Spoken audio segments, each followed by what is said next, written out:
Ya, selamat malam semuanya.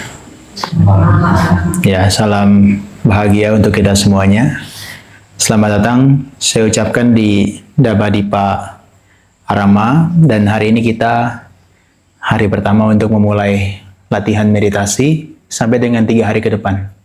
Kita mulai jam 6 sore ini sampai dengan hari Minggu pagi ya, jam 9 ya. Dan hari ini kita latihan meditasi mulai secara intensif. Nanti saya akan tunggu sampai dengan hari Minggu. Jadi kita meditasi bersama-sama. Mungkin boleh barangkali kita survei sedikit.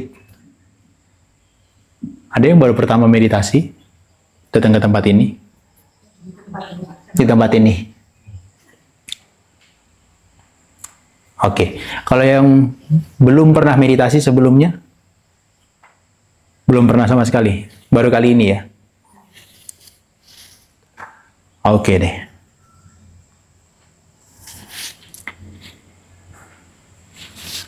Ya, hari ini kita jelaskan dulu terkait dengan apa yang mau kita latih. Ibu, Bapak, dan teman-teman sekalian, setelah nanti kita masuk ke tempat ini, itu artinya semua aktivitas kita hanyalah tentang yang berkaitan dengan pengembangan pikiran kita. Ya, apakah itu mendengarkan ceramah, kemudian nanti ada berdiskusi, dan yang utama adalah meditasi duduk dan jalan. Ya, dan sampai nanti kita melakukan aktivitas makan, kemudian juga seperti mandi, itu diharapkan juga, tapi diwajibkan juga kita melakukannya dengan penuh perhatian. Begitu ya, bisa disepakati. Kenapa itu penting untuk disampaikan di awal? Karena kalau berkaitan dengan tindakan jasmani kita belum bisa dikendalikan, ucapan kita nggak bisa ditahan, maka energi kita secara pikiran dia sulit untuk ditenangkan. Betul ya? Karena saya yakin hampir dari semua yang datang ke sini, selain untuk memantapkan latihannya, juga ada pasti yang mau mencari ketenangan ya. Nah, saya harus sampaikan di awal bahwa ketenangan dalam meditasi ini, dia ada harganya. Harganya adalah kita betul-betul intensif mengendalikan kita punya perbuatan secara jasmani dan juga ucapan. Jadi selama nanti kita sampai 3 hari ke depan, semua aktivitas yang kita lakukan hanyalah meditasi. Gitu ya. Oke. Ibu, Bapak, dan teman-teman sekalian, dari kita bermeditasi nanti, untuk kita bisa tenang, kita punya, apa enaknya ngomongnya ya, lawan, musuh, rintangan, gangguan, atau apapun lah. Dan gangguan ini dia ada 5. Saya harus sampaikan di awal karena banyak kekecewaan yang datang ketika sudah ikut retreat dan nggak dapat ketenangan. Ya, kita harus tahu bahwa 5 gangguan ini dia akan selalu muncul dalam meditasi. Dan untuk memperoleh ketenangan dan konsentrasi, 5 ini yang harus ditenangkan atau bahkan dihilangkan.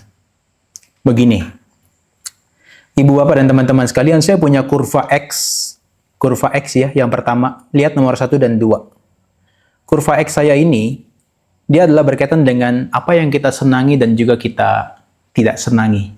Artinya ada sesuatu yang menyenangkan dan ada sesuatu yang tidak menyenangkan. Betul ya? Saya mau tanya mungkin hari ini, kondisi saat ini, kondisi hatinya sedang senang atau tidak senang? Yang warna merah boleh angkat tangan kanan, yang warna biru boleh angkat tangan kiri. Pindah-pindah. Pindah-pindah. Wah, ini bahaya nih ya. Ibu, Bapak, dan teman-teman sekalian, karena pindah-pindah itulah kondisi batin kita, dia cenderung untuk tidak bisa tenang. Kehidupan kita saat ini, kita dihadirkan dengan berbagai macam pilihan. Pilihannya bisa menyenangkan dan tidak menyenangkan. Dan karena kita nggak bisa menenangkan mereka, pikiran kita juga jadi nggak tenang. Oke. Nanti selama meditasi, selain daripada objek yang kita gunakan itu adalah nafas masuk dan keluar, kalau jalan itu adalah telapak kaki kita yang diperhatikan, nanti dia akan ada sesuatu objek lainnya yang menyenangkan yang muncul. Oke? Tapi saya ngomong secara general dulu deh, jangan meditasi dulu. Kalau ada sesuatu yang menyenangkan muncul, biasanya dia akan menimbulkan kesukaan atau kebencian. Kesukaan ya. Ada yang di sini merasakan yang tidak, yang menyenangkan tapi jadi benci, ada nggak? Biasanya alamiahnya begitu ada sesuatu yang menyenangkan, dia akan menimbulkan kesukaan. Betul ya? Tanya lagi sekali lagi. Kalau ada sesuatu yang tidak menyenangkan muncul, apapun itu, apakah itu menimbulkan kesukaan atau kebencian? Kebencian ya. Ibu bapak dan teman-teman sekalian, ini kalau kita lihat, kurva X ini tidak ada yang baik antara kiri dan kanan. Tapi kenyataannya, termasuk kita bermeditasi, kadang-kadang dalam kehidupan sehari-hari kita merasa benci banget dengan kondisi kita. Karena banyak mengalami hal-hal yang tidak menyenangkan. Ketemu teman yang toksik, anggota keluarga mungkin yang tidak mendukung, kemudian lingkungannya tidak mendukung, kemudian mungkin ada yang mengalami sakit fisik. Oke? Nah, kita selalu berhadapan dengan mereka sehingga menimbulkan kebencian. Sehingga ada pikiran, kayaknya kalau lihat meditasi di Dhammadippa, gambar di posternya tenang, damai gitu kan ya, konsentrasi, sehingga kita tanpa sadar pindah dari kutub kanan pindah ke kutub kiri, cari sesuatu yang menyenangkan. Ini di awal harus disampaikan bahwa hati-hati, kalau kita datang ke sini hanya ingin cari yang ini, dia akan bisa menimbulkan ketagihan. Dan orang-orang berpikir semakin banyak hal yang dirasakan itu yang menyenangkan, berarti tandanya kita makin bahagia. Betul ya? Makanya kalau di dalam kehidupan sehari-hari, semakin banyak kita merasakan yang tidak menyenangkan, kita semakin menderita. Dan alih-alih kita untuk mengatasi penderitaannya, kita justru belok ke sini. Memunculkan kemelekatan yang baru. Mungkin meditasi bisa membuat saya bebas dari sakit saya. Wah, mungkin meditasi bisa membuat saya jadi tenang dan konsentrasi. Mungkin meditasi bisa membebaskan stres saya dari pasangan hidup saya. Dan sebagainya. Tapi, ibu bapak dan teman-teman sekalian hati-hati. Ini ajaran bukan tradisi timur. Ini tradisi barat. Tradisi barat mengendorse bahwa banyak yang dirasakan yang menyenangkan, maka bahagia. Tapi hati-hati, selama meditasi nanti, yang menyenangkan pun dia akan berubah. Kalau kita meletakkan kebahagiaan kita karena kita letakkan pada yang menyenangkan, nanti yang menyenangkan itu hilang, kebahagiaan hilang. Bisa diikuti nggak ya sampai sini ya? Baru datang udah filosofis banget ya. Tapi begini, maksud saya adalah, kita jangan sampai punya pemikiran, kita ada di sini kemelekatan terhadap yang kanan, malah justru memunculkan kemelekatan terhadap yang kiri. Sehingga meditasi, obsesinya hanya cari ketenangan dan konsentrasi. Saya harus sampaikan juga, meditasi nanti selama proses 3 hari 2 malam, itu tidak semuanya menyenangkan. Ada banyak yang unpleasant.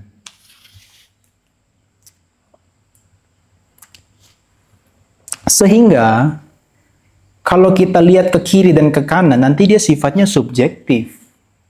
Kalau pas meditasinya bagus, saya lanjutkan. Kalau pas meditasinya unpleasant, tidak menyenangkan, sorry ya, saya nggak lanjutkan. Begitu mulai tadi jam 6, subjektif kita tuh hilang semua. Subjektivitas kita hilang semua sehingga dia harus masuk ke dalam warna hijau.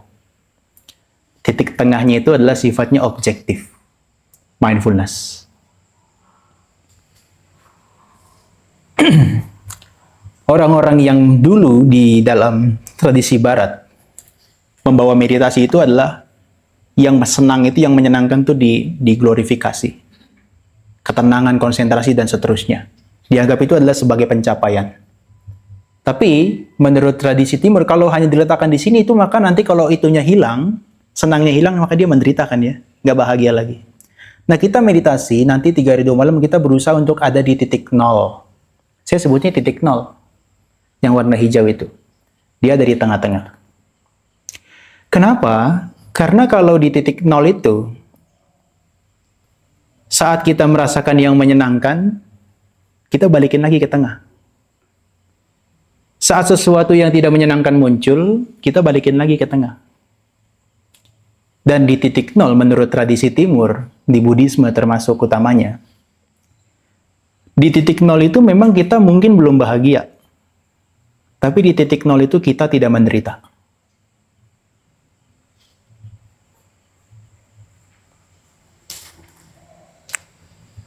Bisa diikuti ya? Jadi ibu bapak nanti setelah meditasi, duduk atau jalan, kalau yang dialami itu adalah yang menyenangkan, jangan dilekati. Kalau yang dialami itu adalah yang tidak menyenangkan, jangan diburu-buru untuk diusir. Amati aja, kembali ke titik nol tanpa komentar. Karena kalau kita ke kiri dan ke kanan, jelas dia menimbulkan kebencian dan juga kemelekatan. Dan itu adalah sumber penderitaan. Maka nanti kalau meditasi, selama proses duduk dan jalan, coba bertahan di kondisi batin yang manapun, subjektivitasnya dihilangkan. Objektifnya mulai jam 6, suka atau nggak suka, harus dilakukan. Jadi bukan, saya nggak suka nih meditasi jam segini nih. Jangan ada masalah deh. Jangan kesini deh, enaknya di kamar tidur. Itu subjektifnya. Tapi kalau objektifnya, suka atau tidak suka, dia harus dilakukan. Dan di titik itu, mungkin kita belum bahagia. Tapi setidaknya kita bebas dari penderitaan. Karena kemelekatan. Jadi nanti pas meditasi, konsentrasi oke. Nggak konsentrasi juga oke. Sakit oke, nggak sakit juga oke. Pikiran mengembara oke, nggak mengembara tenang juga oke. Karena itu adalah situasi yang setiap momen kita pasti lakukan. Seperti bapaknya ngomong, pindah-pindah, kanan dan kiri setiap waktu. Betul ya? Nah makanya Anda datang ke sini belajar gimana tools-nya untuk kita ada di titik nol. Tengah-tengah. Begitu ya. Kemudian lihat yang ketiga dan keempat. Kalau yang atas itu udah ngomongin senang dan tidak senang. Yang bawah itu ngomonginnya adalah energi. Kalau ke kanan over energy, kalau ke kiri low energy. Ibu bapak dan teman-teman sekalian pernah dengar ya, kalau orang ditanya, apa ketenangannya? Apa sih definisi ketenangan kamu itu ya? Dia jawabnya apa? Tenang itu kalau saya nggak melakukan apa-apa. Pernah dengar gitu ya? Padahal jangan-jangan orang yang tidak melakukan apa-apa itu dia masuk ke ranah sini, ekstrem kiri. Tenang itu tidak melakukan apa-apa, jangan-jangan itu hanya membenarkan kemalasannya. Padahal orang yang tenang itu dia tetap sadar, tapi dia nggak capek. Paham ya? Dia tetap sadar tapi nggak capek. Kemudian, kalau yang ke kanan, dia over energy. Jadi energi kita kadang-kadang dia over berlebihan. Contohnya nih, mulai jam 6. Wow, semangat banget pengen meditasi gitu kan. Sampai mulutnya udah ditutup, fisiknya ditutup, energinya masih bocor. Lewat mana? Pikiran. Ingat sesuatu, mikir sesuatu, bocor. Kalau dia nggak ditenangkan, dia jadinya kegelisahan. Restlessness. Sehingga yang kanan dan kiri, meskipun dia terjadi setiap momen, setiap waktu, kita harus tengahkan terus. Di titik nol itu. Jadi orang merasa di dalam kehidupan sehari-hari, yang bagian kanan ya, kalau nggak melakukan sesuatu itu tandanya nggak produktif. Betul kan? Jadi kalau saya kerja itu, kerjanya harus 7 hari kali 24 jam gitu kan. Kalau istirahat 2 jam aja rasanya udah beban gitu kan. Nggak produktif sama sekali. Tapi enggak. Jangan-jangan produktivitas kita itu cuma ritual doang. Contohnya agak kasar, tapi ini mungkin juga jadi perenungan bagi kita. Kalau ditanya sama orang, kamu ikut retreat sudah berapa kali? 20 kali. Di sini, di sini, di sini, di sini, di sini, di sini, di sini. energinya besar banget untuk melakukan itu. Tapi jangan-jangan energinya nggak diarahkan dengan baik. Sehingga retretnya itu cuma jadi rutinitas. Nggak ada perkembangan yang signifikan. Jadi kalau model matematis, kita melakukan 10 kali dengan kualitasnya 7, kemudian kita melakukan 8 kali dengan kualitasnya 9, kira-kira Anda pilih yang mana? Hah? 8 kali dengan kualitas 9 ya. Oh, ini jago dagang banget ini. Mikirnya cuan gitu ya. Kenapa? Karena kalau kita melakukan 10 kali dengan kualitas 7, nilainya 70. Kalau kita lakukan 8 kali dengan kualitas 9, nilainya 72.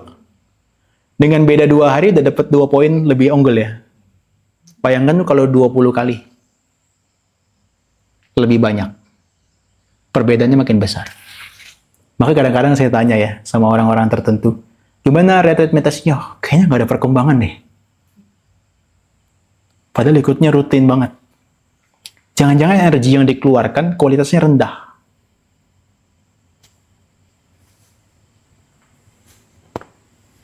Nah, kenapa begitu? Karena kita makanya nggak harus hajar terus, energinya di-boost terus. Kadang-kadang kita butuh istirahat.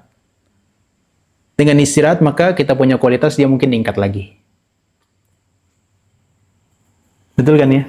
Dan maka kita belajar di tengah-tengah ini. Nah, kenapa ini kita harus pelajari di awal? Karena 1, 2, 3, dan 4.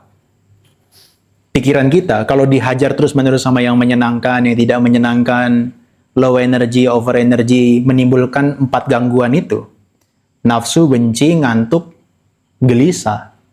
Pikiran kita nggak bisa tenang. Kalau pikiran kita nggak tenang, pikiran kita jadi nggak jernih ya. Orang yang nggak jernih, pikirannya jadinya apa? Kebijaksanaannya kurang. Obat yang kelima, keraguan-raguan dan ketakutan itu adalah kebijaksanaan. Kalau obat kebijaksanaan yang nggak ada, maka yang kelima muncul. Maka kalau 1, 2, 3, dan 4 nggak pernah ditengahkan dengan mindfulness meditasi, maka 1, 2, 3, 4, 5 ini berputar seperti lingkaran setan. Meditasi, pengen tenang, kagak dapet, pleasantnya hilang, gelisah. Betul ya? Meditasi, pengen tenang, nggak bisa-bisa, ya bosan, malas deh jadinya. Pengen tenang, nggak bisa, benci. Benci, nggak hilang-hilang, jadi malas. Benci nggak bisa diatasi, gelisah. Terus menerus benci, nggak hilang-hilang, cari yang menyenangkan. Polanya akan selalu muter begitu terus. Terus menerus. Maka kita perlu di dalam kehidupan ini harus tahu gimana tools-nya untuk bisa mengatasi atau menengahi mereka semua. Ingat ya, di titik hijau itu mungkin Anda belum bahagia 3 hari ke depan. Tapi at least kita bebas dari penderitaan. Harusnya hari ini buka HP, lihat media sosial, nonton drama Cina yang menyebabkan matanya benjol sampai besok pagi nggak tidur gitu kan, karena kejar episode. Tapi dengan Anda di sini, cut off itu, drama Cina nggak muncul hari ini. Mungkin munculnya hanya di pikiran doang. Kita harus tahu toolsnya bagaimana. Saya akan sederhanakan jadi seperti ini. Saya mau ajak ibu bapak dan teman-teman sekalian, 3 hari ke depan kita latihan 2 keterampilan ini aja. Yang pertama, apapun yang bukan objek, itu diabaikan. Maka dalam hal ini, nanti selama kita meditasi, duduk maupun jalan, sampai besok jam berapa tuh? Jam 12. Dari sekarang sampai besok jam 12, duduk dan jalan. Apapun yang bukan objeknya diabaikan aja. Selain daripada nafas dan telapak kaki, 5 yang tadi ini abaikan. Maka nanti begitu muncul sesuatu yang menyenangkan, begitu langsung kita potong, set, langsung ke tengah dia. Lagi ngamatin nafas masuk, keluar, ingat sesuatu yang menyenangkan, cut off, ignore, abaikan dia. Langsung pelan-pelan dia ke titik tengah hijau. Fokuskan lagi ke nafas. Lagi jalan juga gitu, lagi kanan, kiri, ingat sesuatu yang menyenangkan. Sadari, langsung balik ke tengah. Itu artinya meditasi di setiap momen, kita bisa di warna hijau terus. Ya kan? Kadang-kadang kita low energy, udah males nih. Jangan dibablasin, udah males, duduk, nafas masuk, keluar. Masuk, keluar. Masuk, keluar. Sampai ketiduran betulan. Caranya gimana menengahkannya? Oke, abaikan rasa ngantuk itu. Tegapkan lagi badannya. Muncul lagi rasa ngantuknya, tegapkan lagi. Kalau duduk nggak bisa, berdiri. Berdiri nggak bisa, jalan. Subjektifnya kalau sudah rileks, ngapain enaknya? Tidur ya. Tapi karena jamnya meditasi, objektifnya Anda malas sekalipun harus tetap meditasi. Oke ya. Kakinya sakit nih. Aduh, sakit nggak nyaman banget. Aduh, enaknya dipijit ini. Tapi objektifnya meditasi. Sehingga kalau kakinya sakit, coba bertahan, coba untuk rileks. Sehingga sakitnya mungkin berkurang. Dengan abaikan. Bernafas lebih banyak. Kalau dia nggak hilang, sampai beberapa kali sudah ditunda, Anda boleh pindah posisi duduk.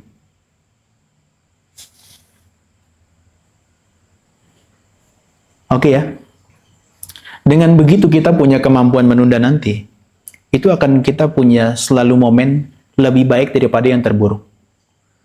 Daripada kakinya sakit, kemudian nggak meditasi malah jalan-jalan di luar, lebih baik Anda duduk, tahan sebisa mungkin, setelah nggak bisa, pindah posisi. Yang terburuk adalah nggak meditasi.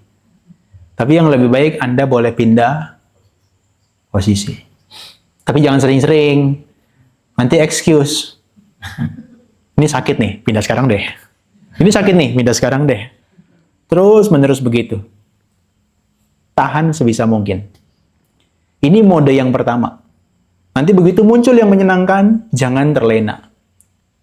Karena dari pengalaman banyak yogi, begitu muncul yang menyenangkan tentang masa lalu ya, bisa muncul kerinduan loh. Bisa keluar air mata sendiri.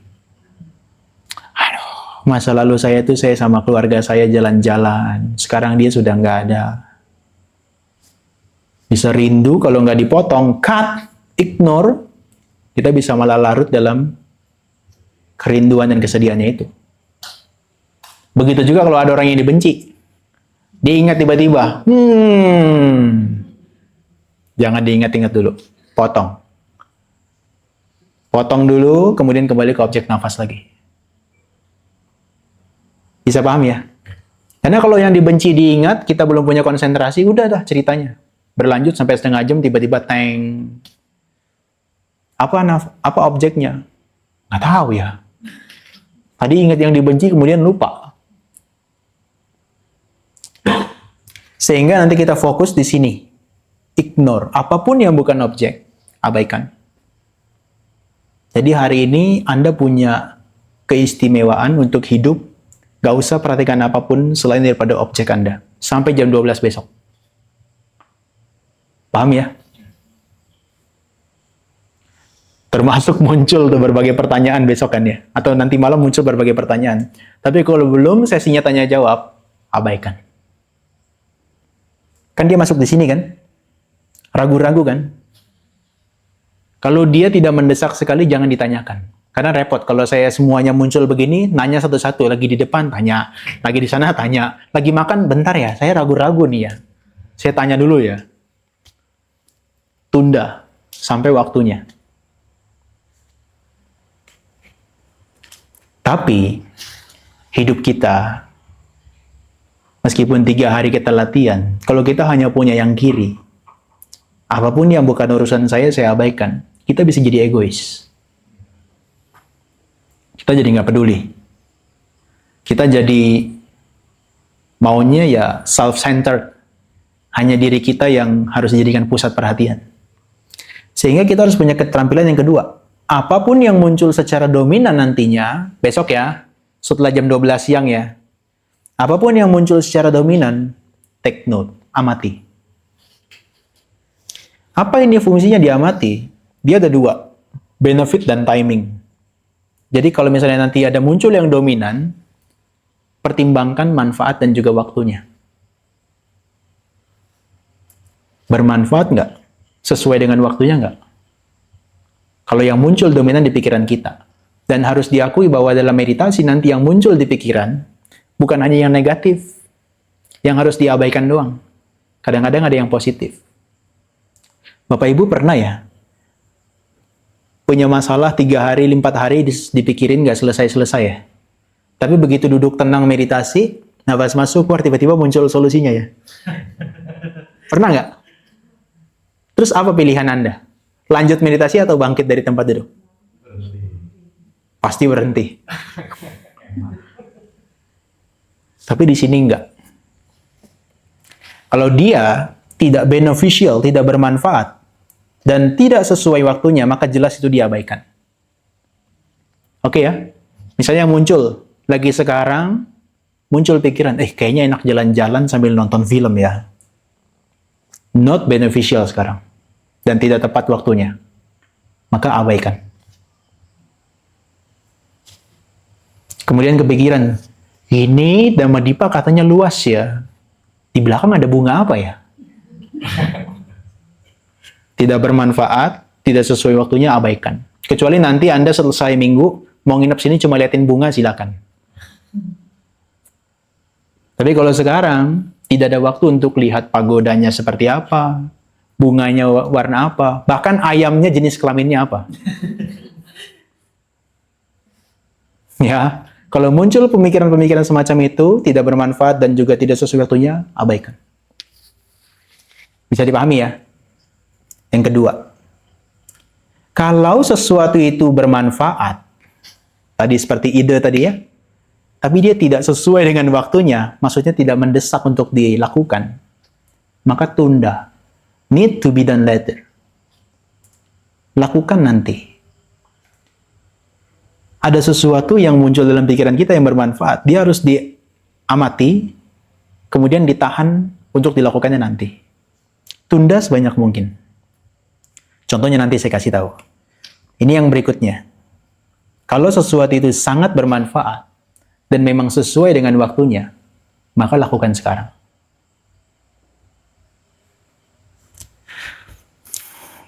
Jadi nanti kita punya dua keterampilan, apa yang bukan objek, abaikan. Tapi besok kita latih, apa yang muncul secara dominan setelah jam 12 itu, maka diamati. Begitu diamati, kalau itu tidak bermanfaat dan tidak sesuai waktunya, maka abaikan. Maka kalau sesuai dengan manfaatnya, tapi belum sesuai dengan waktunya, maka tunda dulu. Dan kemudian kalau memang bermanfaat dan mendesak, lakukan sekarang. Ibu Bapak, meditasi itu adalah di nomor 2 yang warna merah itu. Meditasi mindfulness titik 0 yang kita mau, itu adalah kita menunda sebanyak mungkin meskipun dia bermanfaat. Contoh, lagi meditasi kakinya sakit ya. Nyut, nyut, nyut. Kemudian ada pikiran pengen pindah posisi kaki ya. Bermanfaat nggak? Bermanfaat nggak? Bermanfaat. Kalau nggak pindah nih kaki saya bisa lumpuh nih, ya kan? Bermanfaat. Tapi apakah sesuai waktunya? Kalau kita dari 30 menit, muncul sakit yang semacam itu baru menit ke-5 atau menit ke-10. Kita lakukan sekarang atau tunda dulu? Tunda ya. Ini kesepakatan loh. Oke? Dalam pikiran kita, oke, sakit bermanfaat untuk pindah posisi, tapi dia ditunda. Nanti dia ada 2 kemungkinan. Begitu ditunda. Kemungkinan pertama, dia hilang. Bagus ya kalau hilang ya. Kembali ke objek utama ya. Kemungkinan kedua, selain dia tidak hilang, bertambah makin kuat. Terus apa yang dimunculkan? Bersabarlah.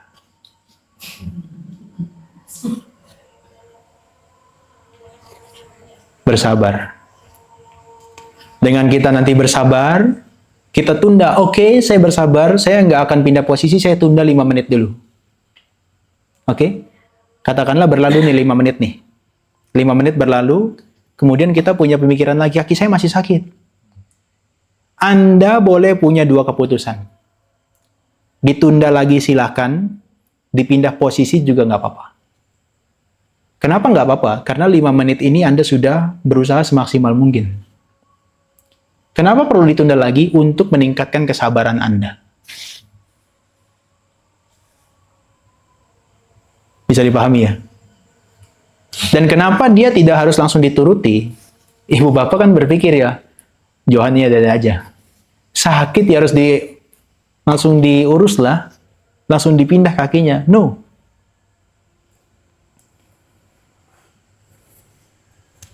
Kalau sakit itu selalu kita turuti untuk dipindah, nanti jadi kebiasaan. Ada unpleasant feelings, unpleasant things muncul, kita langsung memunculkan kebencian. Langsung ubah posisi. Oke? Ada kondisi menyenangkan yang muncul, langsung kita kejar. Itu kalau kondisinya bisa dihindari atau memungkinkan untuk dilakukan. Betul ya? Tapi ada momen waktu di mana kondisinya nggak memungkinkan untuk dilakukan dan tidak terhindarkan. Contoh, kita nih besok ya. Besok kan atas sila ya. Makannya kan hanya pagi dan malam. Oh salah ya. Oh masih aware semua berarti. Saya sengaja salahkan. Dadak. Pagi dan siang kan? 2 kali kan? Terserah deh, mau kenyang mau nggak kenyang terserah deh ya. Kemudian udah muncul sampai jam 6 sore. Waktunya kan kumpul lagi di sini kan. Meditasi, kemudian kan dengar ceramah, kemudian diskusi kan. Kemudian di jam 6 itu perutnya udah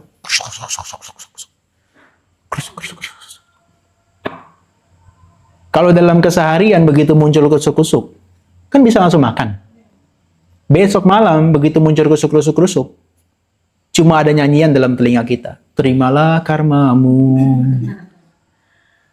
Itu adalah kondisi tak terhindarkan. Di kondisi tak terhindarkan itu,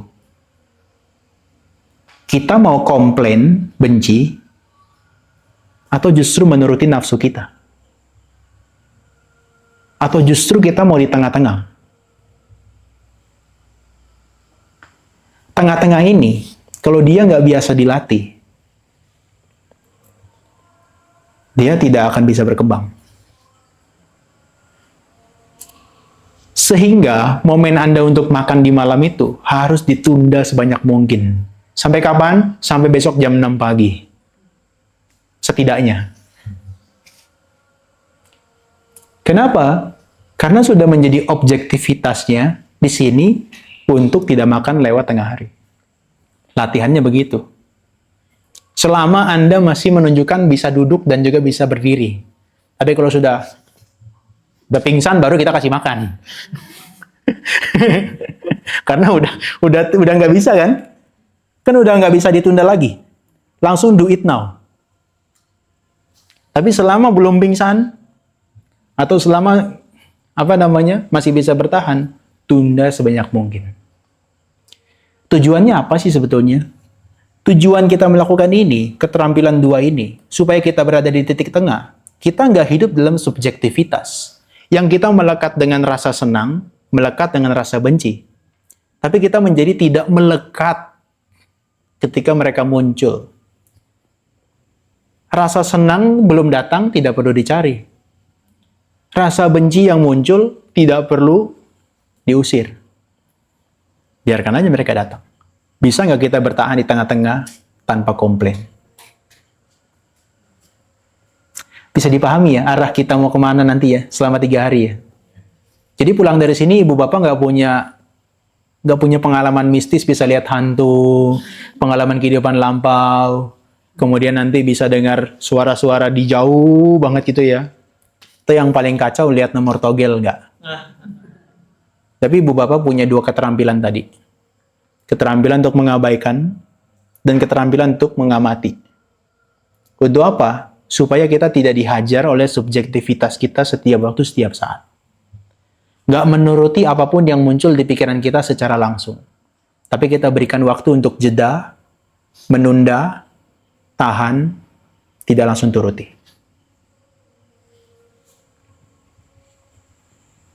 Gitu ya. Jadi kalau misalnya nanti malam meditasi ada nyamuk sini,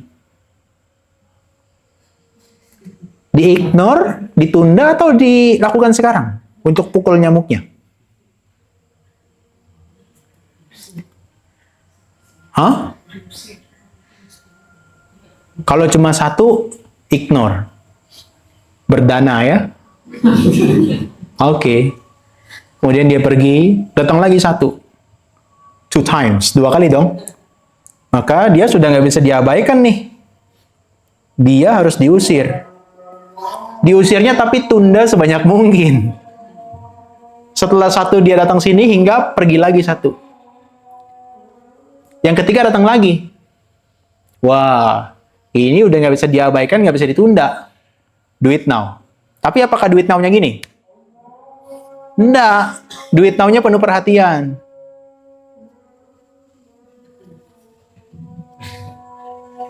Ya kan? Karena kalau kayak gini, muncul kebencian. Tapi kalau kita gini, nah, beda. Ingat ya, kalau nyamuknya cuma satu. Kalau nyamuknya 10, jangan tunda. Jangan ignore langsung. Semacam begitulah. Itu baru fenomena yang secara sensasinya fisik ya. Suara, sentuhan, kemudian gigitan nyamuk, sakit, kram, kesemutan. Di dalam latihan ini kita belajar untuk menunda. Jangan langsung turuti. Saya tahu ini akan berat banget, tapi kita harus latihan. Begitu ya? Oke.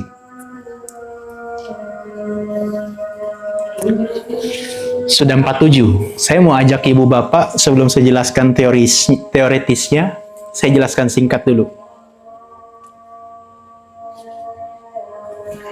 Agak panas nggak sih? Dingin ya? Dingin ya? Saya agak panas sih, karena mungkin di titik 0, makanya panas gitu ya. Oke. Gini, kita coba dulu meditasinya 7 menit. 10 menit deh. Kita coba dulu 10 menit. Caranya gini. Ibu bapak nanti kita masuk mode yang pertama. Apapun yang bukan objek, abaikan. Dalam meditasi duduk ini, kita fokus pada nafas masuk keluar. Oke? Bisa fokus pada objek nafas masuk keluarnya? Sentuhannya terasa? Oke. Ya, itu adalah nanti sampai dengan besok jam 12. Untuk duduk, kita latihan dengan cara itu yang satu sesinya 30 menit.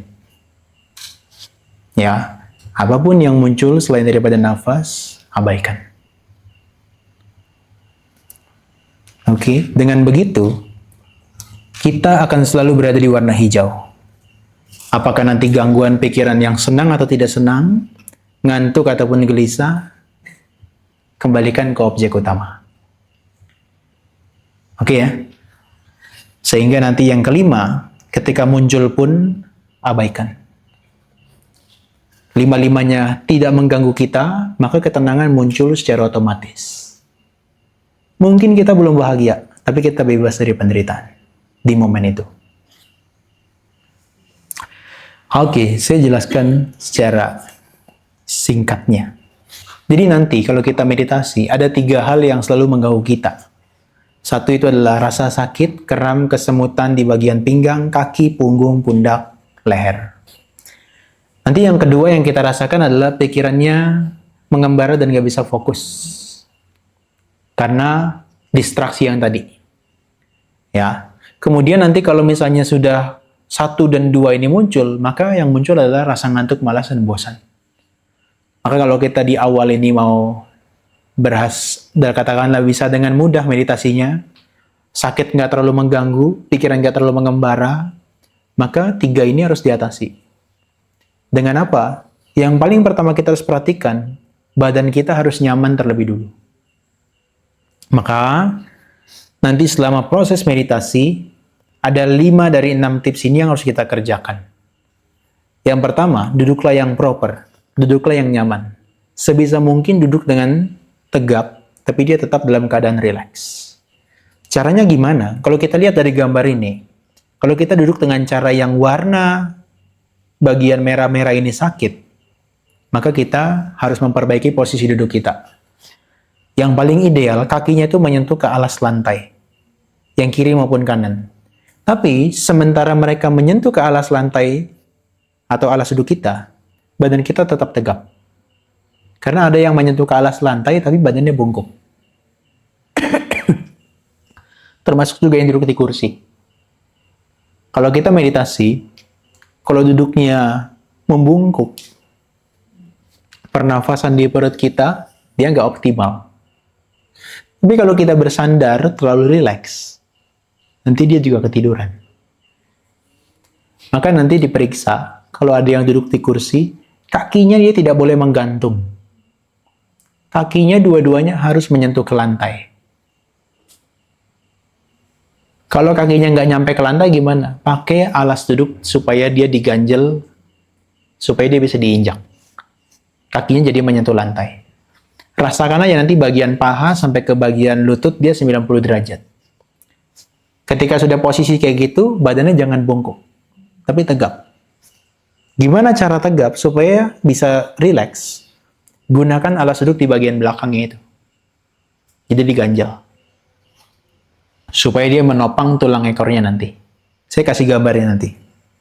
Jadi kalau kita meditasi, periksa 3 bagian tubuh kita, dia harus selalu dalam posisi yang lurus. Baik duduk di kursi maupun di alas duduk yang bawah. Satu bagian adalah perut. Yang kedua adalah ulu hati atau dada. Yang ketiga adalah leher. Leher, ulu hati, dan dada dia harus posisinya lurus. Lihat ya, posisi yang ini. Kalau dia lurus bagian tiga-tiganya, maka pernafasan kita akan optimal. Kalau ada salah satu aja bagian dari tubuh kita nggak lurus, maka dia akan menimbulkan yang namanya gangguan. Misalnya kalau lehernya bungkuk ya. Meditasi kan kadang-kadang kalau udah saking rileksnya lehernya bungkuk ya. Itu kalau secara ilmiahnya, maka produksi liur kita akan meningkat. Itu ditandai dari mulutnya udah mulai terbuka, giginya mulai terbuka, lidahnya sudah nggak di langit-langit. Kemudian air liurnya produksinya meningkat, lama-lama dia ngeces sambil ketiduran. Maka leher dia harus lurus. 1, 2, 3. Bisa dipahami ya? 3 bagian itu harus lurus. Dan tangan kita itu jangan terlalu ke bawah, karena ini shoulder akan ketarik. Idealnya kalau kita lihat, itu adalah 3 jari ini dirapatkan, dia letakkan di bawah pusar. Maka nanti posisi dia akan ada di sini. Kalau Anda punya celana yang bisa menahan, bisa posisi tangannya di sini, itu bagus. Kadang-kadang ada celana yang nggak ada ya, yang supaya menahan di sini. Sehingga dia harus digunakan seperti bantalan kecil atau handuk, supaya dia menyanggah kita punya tangan di situ. Kenapa? Kalau dia terlalu turun, ini lengan kita akan menempel ke sisi badan, dan ketika ini menjadi hangat, dia cepat ketiduran. Posisi pundak dia akan ketarik. Ya, makanya setelah saya keliling dari berbagai wihara, saya nggak pernah lihat ada Buddha Rupang posturnya bungkuk. Bukan nggak estetik, tapi adalah karena memang itu menunjukkan kepada kita duduk itu harus tegap, tapi rileks. Kenapa ini penting untuk dibicarakan? Karena posisi duduk yang kita lakukan itu harus diperhatikan bahwa dia itu posisinya tengah-tengah. Tidak terlalu rileks, tidak terlalu gelisah. Yang gelisah apa? Kalau kita aktivitas jalan terus. Kalau rileks apa? Meditasi pilihan terakhir. Berbaring. Di dalam tradisi meditasi ini, meditasi itu ada 4 postur. Berjalan, berdiri, duduk, dan berbaring. Yang sering dilatih adalah berjalan, berdiri, dan duduk. Kalau yang terakhir jarang dilatih. Karena terlalu banyak excuse-nya. Udah relax nih, bablas, ketiduran. Ya, itu kalau yang posisinya relax ya, ketiduran ya. Tapi ada posisi yang meditasi, tangannya itu betul-betul menyanggah kepala kita. Kadang-kadang bukan ketiduran, tapi kram tangannya nggak bisa digerakkan. Iya kan? Nah, tapi kalau duduk, dia mengindikasikan posturnya itu, dia tidak terlalu rileks, juga tidak terlalu gelisah. Dia tengah-tengah. Tapi kita harus hati-hati. Dia bisa jadi gelisah atau ketiduran, kalau kita nggak waspada. Dan kenapa kakinya harus disilangkan? Idealnya kakinya disilangkan kayak gini. Kiri di belakang atau kirinya di depan. Yang penting dia tidak bertindih. Ya, yang penting dia tidak bertindih atau terjepit satu sama lain. Karena kalau terjepit satu sama lain, maka nanti bagian itu akan cepat kesemutan. Nah, kenapa dia harus kakinya bersila? Anda kan mungkin berpikir, oh, meditasi ribet banget sih, kakinya selonjoran aja kali. Kalau kaki kita selonjoran, dia bilang di sini, pernafasan kita dia menjadi tidak mudah untuk diperhatikan. Nafas masuk dan keluar dia nggak mudah diperhatikan. Makanya Anda mungkin berpikir kalau udah capek meditasinya, badannya di tembok, kakinya lurus gitu ya. Nggak bisa. Kalau Anda nggak terlatih badannya untuk fleksibel, badannya pasti akan mengkerut bungkuk. Tapi dengan kita bersila gini, pantatnya diganjal di belakangnya, maka dia akan tegap lurus. Dan kenapa kita harus meluruskan badan? Karena kita punya 18 tulang belakang di bagian spine kita ini. Dia akan menjadi saling bertumpuk dari atas sampai bawah. Kalau dia nggak lurus posisinya, maka dia akan membengkok. Pernah lihat bangunan fondasinya bengkok? Pernah? Pasti rubuh ya. Badan kita juga sama. Kalau dia bengkok, spine-nya dia akan rubuh. Bangunan ini fondasinya kalau miring, Anda udah nggak mau masuk ya. Khawatir pasti jatuh. Badan kita juga sama. Karena nanti kalau dia membungkuk, nanti bagian-bagian tubuh kita, kulit, daging, otot, dia melintir satu sama lain dan dia menjadi nggak nyaman. Cepat kesemutan, kram, dan pegel. Nah ini kalau misalnya dilihat, saya sangat sarankan pakai yang bermis, yang ini. Tapi, kalau ada di antara Anda tidak bisa duduk di alas duduk bawah, di sini belum ada sih ya. Tapi Anda bisa gunakan jengkok yang seperti ini. Zaman dulu tahu ya jengkok ya?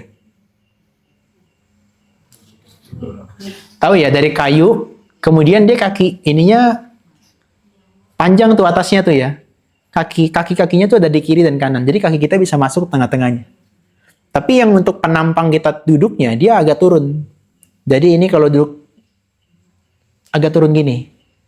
Agak turun gini. Supaya badan kita lurus. Jadi posisinya, kaki kita itu seperti begini. Kakinya jangan diangkat gini ya, tapi dia diletakkan ke bawah. Nah, nanti jengkoknya itu ada di bagian bawahnya sini. Dan itu membuat seluruh bagian perut, ulu hati, leher kita lurus.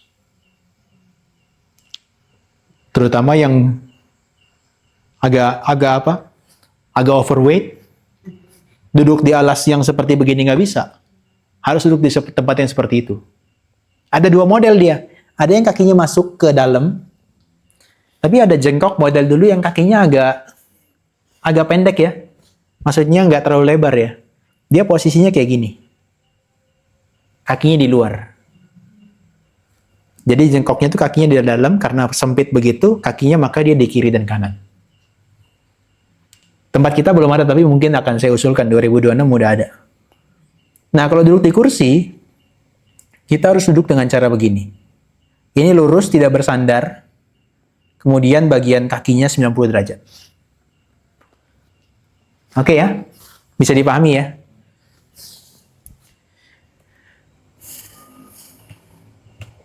Nah, jadi kalau nanti posisi duduknya, gunakan tangannya sebagaimana yang Anda merasa nyaman. Di sini, seperti diganjal alas duduk, atau diletakkan di paha. Yang terpenting dia tidak menempel ke bagian badan, dan bagian pundaknya, itu dia bisa rileks.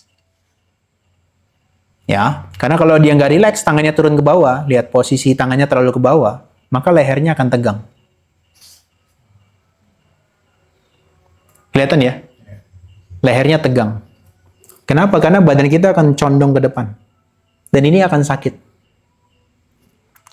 Kalau cuma 30 menit sehari nggak apa-apa ya. Tapi kalau 30 menit setiap sesi sampai 3 hari, besok pijit pasti.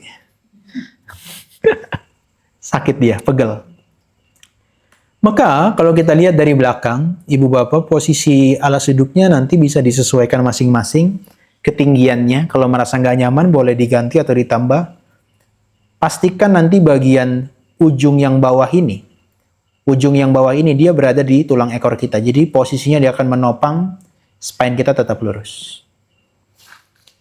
Ya, jangan dimasukkan semua. Kalau yang kuning ini kan dia kan agak lebar tuh ya. Kalau dimasukkan semua, pantatnya masuk, nanti ada gap di bagian sininya. Bagian paha. Kalau ada gap di bagian situ, nanti itu bagian tuh kalau nggak terkena alas duduk, dia cepat kesemutan. Karena peredaran darah yang di bagian itu nggak lancar. Ya. Kalau kita lihat, tadi tulang ekor kita, kalau spine-nya tidak menumpuk dengan baik, tulang belakangnya nggak menumpuk dengan baik, maka tulang ekornya dia akan masuk ke dalam seperti ini. Dan otomatis tulang belakangnya pasti membengkok.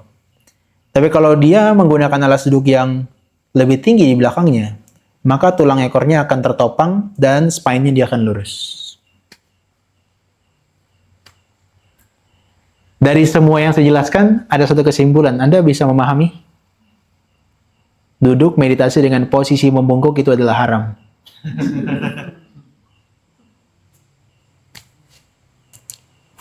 Paham ya? Kenapa tidak boleh dilakukan? Karena dia akan membuat kita sulit untuk bernafas dengan optimal. Oke? Itu manfaatnya. Jadi jangan pikir, kayaknya duduknya nggak boleh bungkuk karena feng shui-nya jelek kayaknya ya. No. Itu adalah supaya kita bernafasnya optimal. Perut kita lurus, ulu hati, leher. Oke ya? Saya kasih contoh kalau saya nggak pakai alas duduk tambahan. Lihat kaki saya yang kanan dan kiri. Terangkat ya. Dan untuk duduk tegak, bagian spine-nya ini menjadi kaku. Dan kalau lama-lama supaya kakinya turun, badannya ke depan dan kita membungkuk. Perutnya, ototnya di sini akan ketahan, maka nanti dia nggak jelas antara masuk ataupun keluarnya. Karena objek nggak jelas, pikiran jadi mengembara. Karena pikiran mengembara nggak bisa fokus pada objek, lama-lama ketiduran. Maka yang pertama, duduklah dengan nyaman dan rileks. Oke ya? Jadi untuk ke titik nol, ribet banget. Padahal teorinya gampang ya. Senang, tidak senang, titik nol.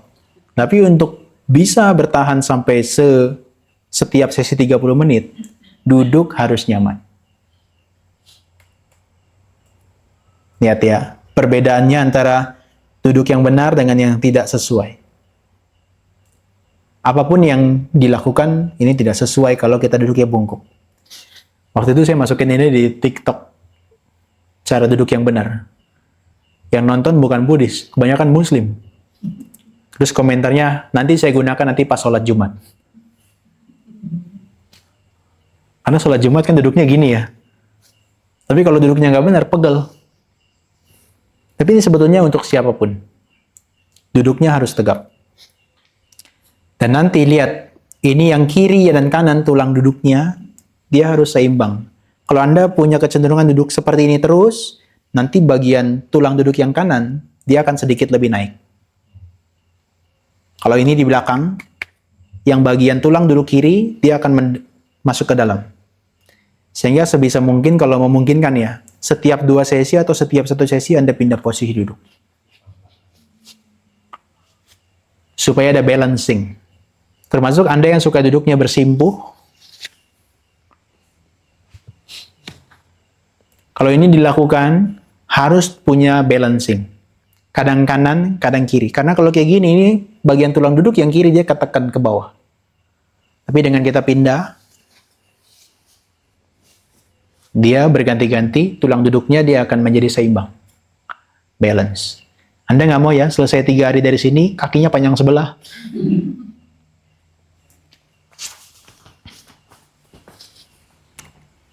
Yang kedua, sebisa mungkin, tadi saya sudah sampaikan, bernafas menggunakan hidung yang terkoneksi ke perut atau diafragma.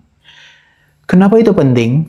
Karena di dalam pernafasan perut atau diafragma itu mengandung sistem atau saraf rileksnya itu sangat banyak.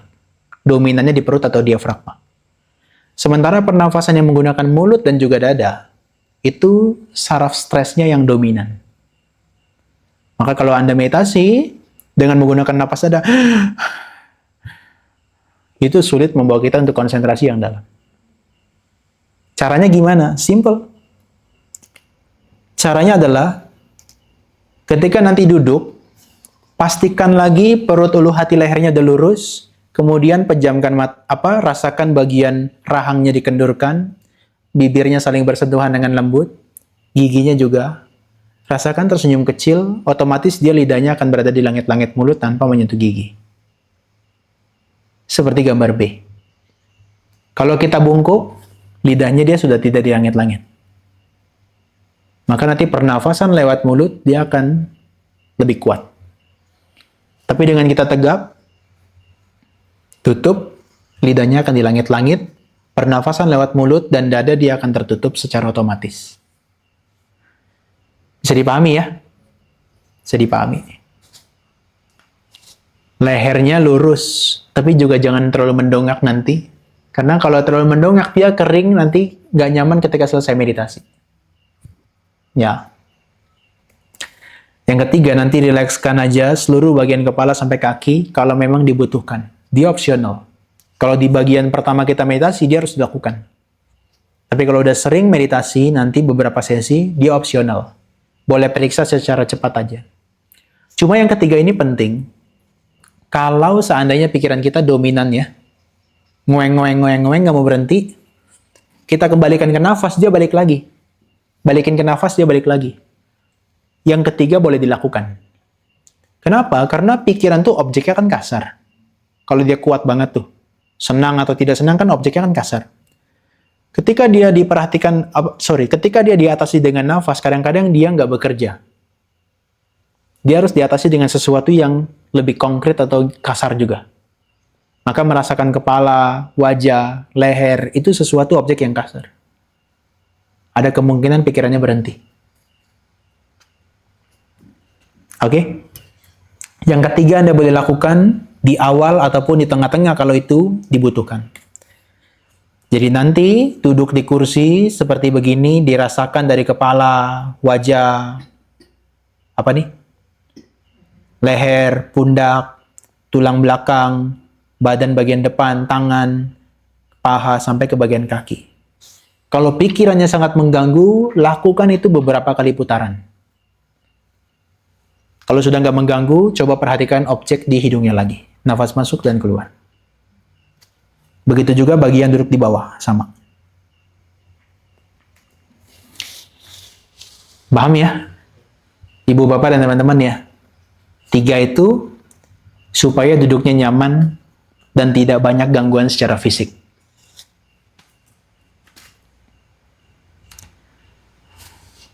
Kalau udah dilakukan 1, 2, 3 udah dilakukan nih. Duduk bener, nafasnya sudah pakai hidung, kemudian perut, kemudian rilekskan badan secara keseluruhan, tapi masih sakit. Itu cuma 1 sih jawabannya. Memang usianya udah senior. Udah bercanda. Mungkin posisi duduknya harus diperhatikan. Yang keempat, masalah yang kedua tadi adalah pikirannya mengembara dan nggak bisa fokus ya. Maka dia kalau ditanya, ada pintu hidung dan pintu mulut. Bernafas dalam meditasi yang ideal pakai hidung atau mulut? Hidung ya. Maka selama proses meditasi, kalau kita mau berkonsentrasi secara lebih mendalam, menggunakan hidung terus-menerus. Tadi kenapa kita nafasnya dari hidung keluarkan lewat mulut di awal? Supaya itu menjadi peralihan di awal. Karena kondisinya kita masih mungkin stres, atau kondisinya mungkin belum meditatif, gunakan itu untuk rileks di awal. Tapi kalau nafas masuk lewat hidung, keluarkan lewat mulut, terus-menerus sampai selesai, 30 menit kayaknya udah pingsan. Kehabisan oksigen. Dan satu titik, tadi merasa ya, ada satu titik yang merasa sentuhan nafasnya sangat kuat di situ ya. Yang terasa di rongga hidung kanan dan kiri siapa? 1, 2. Belum, nanti coba lagi ya. Yang terasa di atas bibir atas, di sini. Oke, dimanapun posisinya itu yang harus diperhatikan.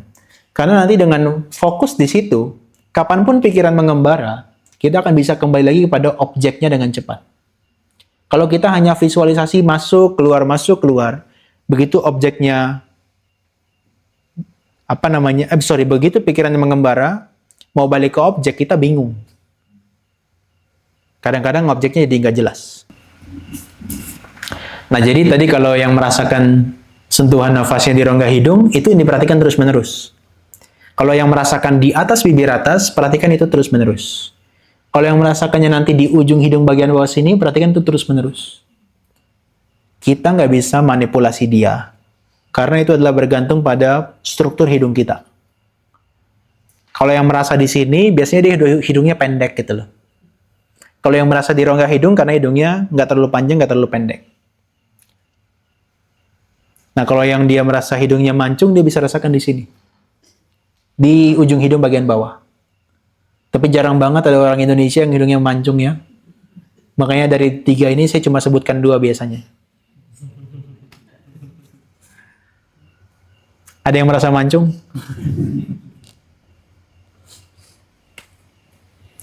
The last one. Terakhir. Tadi saya minta untuk mencatat. Masuk, keluar 1, masuk, keluar 2, masuk, keluar 3 gitu kan ya. Terus menerus sampai 8. Itu sebetulnya boleh pilih, nggak harus 8. Ibu, bapak, dan teman-teman sekalian, pilih angka berapa antara 5 sampai 10. Kalau pilih 5, berarti catatnya sampai 5. Pilih 6, catat sampai 6. Kalau pilih 10, catatnya sampai 10. Tapi harus fair ya. Kalau udah 10, tetapkan 10 terus. Jangan karena pikirannya lupa, sampai 8, ganti 8 aja deh. Kemudian lupa 14 sampai 12, 12 aja deh. Harus tetap dari awal sampai akhir. Supaya apa? Supaya dia jadi tolak ukur. Berapa kali pikiran kita lupa dengan nafas, itu tandanya kita konsentrasinya sedemikian rupa.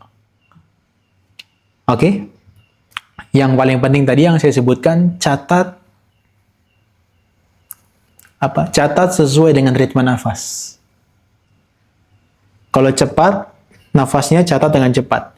Kalau dia semakin melambat, catatnya semakin melambat. Paham ya? Nah, kenapa dia perlu dicatat? Nafas kita ini kalau diperhatikan dari waktu ke waktu, tadi kan makin rileks ya. Makin lembut, makin lambat ya. Di awal-awal kita masuk, keluar, masuk, keluar, masuk, keluar. Tapi lama-lama, dari keluar mau ke masuk, dia seperti ada jeda atau gap-nya. Betul ya? Ada jeda atau gap-nya ya. Orang-orang yang konsentrasi ketenangannya mendalam, itu jedanya makin lebar. Bagus ya? Jedanya makin lebar, bagus ya? Makin tenang dan konsentrasi. Tapi kalau ini makin lebar, perhatiannya makin lemah, pikiran masuk di situ. Pikiran masuk di situ, pikiran kita mengembara ke sana kemari, kita nggak bisa fokus, akhirnya lama-lama jadi bosan. Kalau udah bosan jadi malas. Dan lama-lama jadi ngantuk. Maka di dalam relax tersebut, hati-hati kita lengah. Sehingga supaya nggak lengah, gunakan pencatatan. Masuk, keluar, catat 1. Masuk, keluar, catat 2. Dengan sambil mencatat, maka kita selalu ingat dengan nafas kita. Bisa dipahami ya?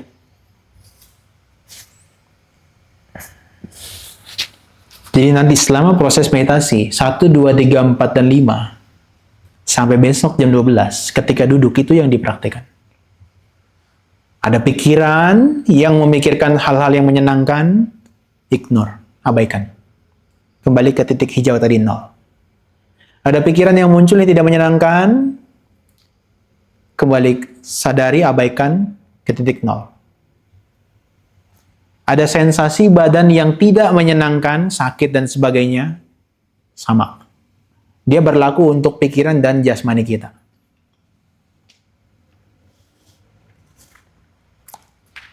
Paham ya? Jadi nanti begitu ada yang menyenangkan, jangan langsung dituruti. Tunda sebanyak mungkin. Oke? Bisa ya? Duduklah yang sesuai, yang pertama. Yang kedua, gunakan nafas lewat hidung dan juga diafragma atau perut. Yang ketiga, rilekskan seluruh badan. Yang keempat, gunakan satu pintu dan satu titik daripada hidung kita dan titik sentuhnya di salah satu bagian. Yang kelima, gunakan pencatatan. Boleh pilih antara 5 sampai 10. Catat dari 1 sampai angka yang telah ditentukan. Terus menerus.